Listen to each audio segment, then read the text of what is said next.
Hi, this is Suzanne Wachtel, LCSW, on my podcast, Living Your Best Life, Turning Lemons into Lemonade. So tonight I want to talk about anger. I find a lot of people today in my practice, in my friend world, in my family world, anger is a huge problem. People are angry, frustrated, rageful, and really have trouble expressing it. Anger is a normal, natural feeling, along with all the other feelings of joy, sadness, happiness, frustration.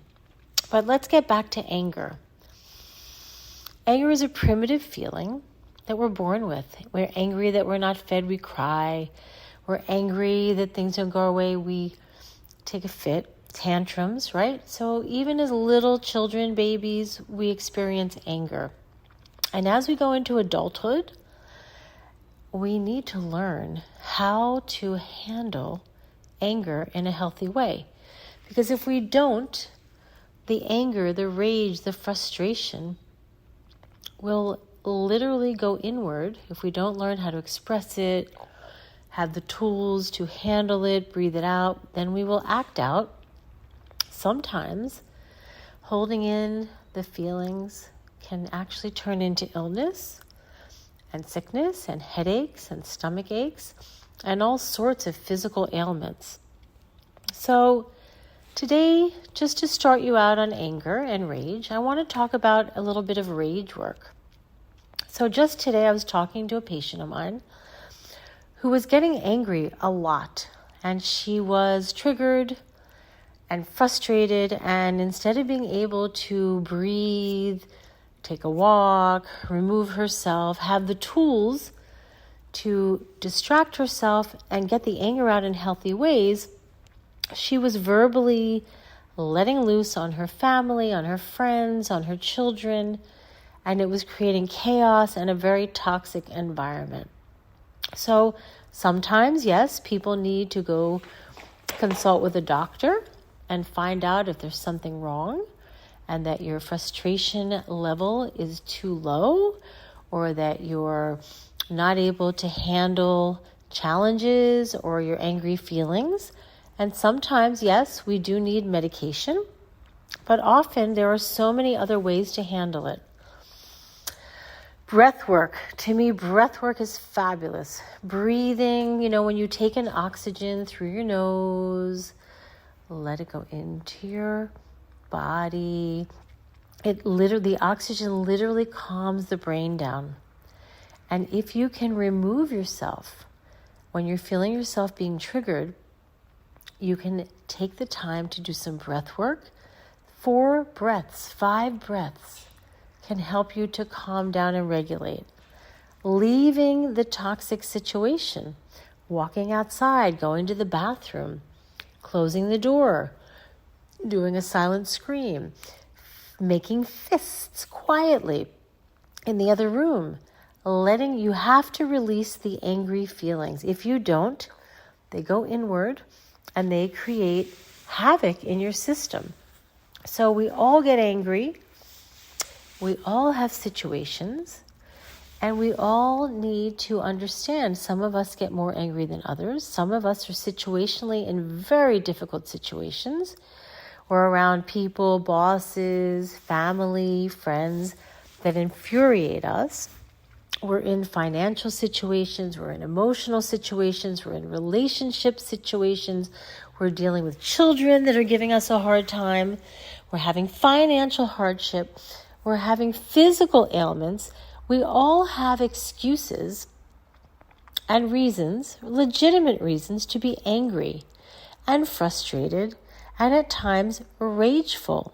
However, not knowing how to release and express those intense feelings in our brains and in our bodies can be very damaging to our relationships, to our health, and to our well-being. So today I want to teach you a couple of things that have helped me in my life when I have had circumstances that have frustrated me, angered me, and I had no way to control what was happening except my own reaction to it.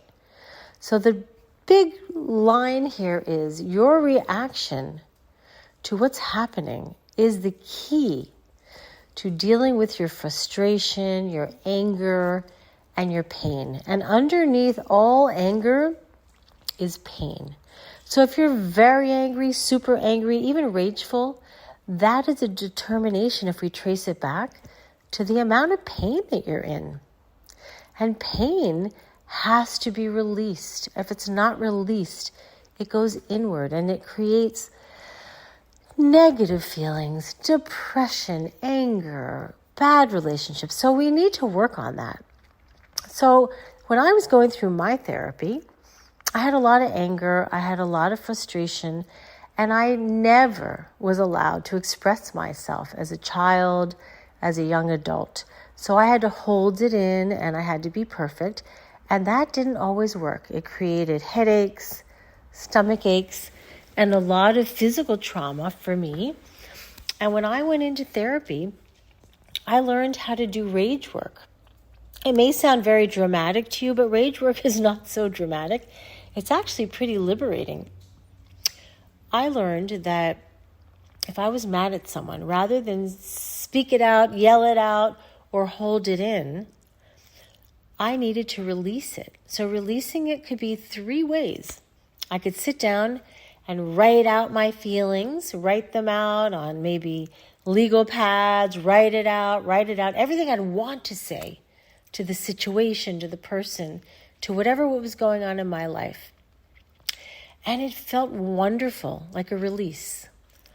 I'm not a crier, so crying wasn't an option. Many people cry, and that can help them a lot. But I just don't have that ability to cry like that. So the writing was helpful. And of course, at the end, when I was totally done, it could be pages, it could be 1 page, it could be 40 pages. I would rip it up. And that, again, was liberating too.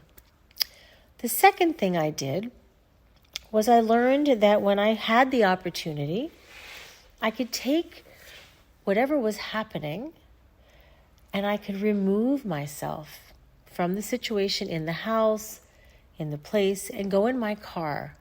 Cars are soundproof. So I typically was going down the road from my house, maybe 1/8 of a mile. There was a middle school, and I would park in the back of the parking lot facing a tree, and I'd park the car.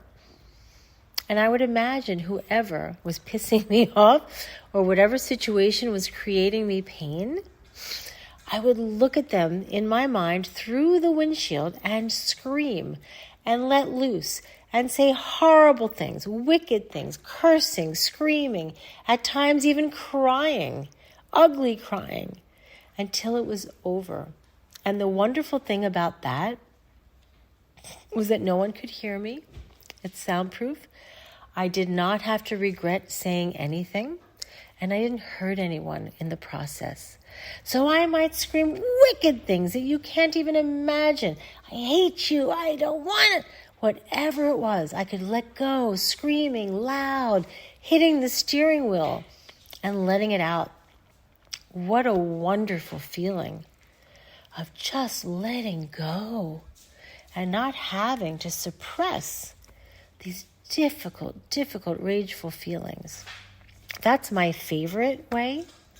And then there are times when you're in a situation like you're at dinner with a family or friends that are infuriating you, or something triggers you with a boss at a job, at a school with your children, whatever it is. You can always option to excuse yourself, go into the ladies' room, men's room, lock the door, put the water on, and do a silent scream, making fists, holding your hands together like a big, like you're squeezing your hands together till they shake. You can also make fists and silent scream at your rage, at your anger, at your frustration, and do it a few times, and do breath. Breathing in through your nose, breathing out like a torch.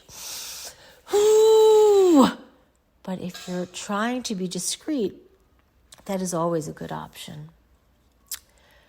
Anger is a natural, normal feeling, and it does define the amount of pain that you're feeling at the time. Sometimes you can tolerate frustration. Sometimes you can tolerate anger and pain, but other times it's very difficult. And rather than letting loose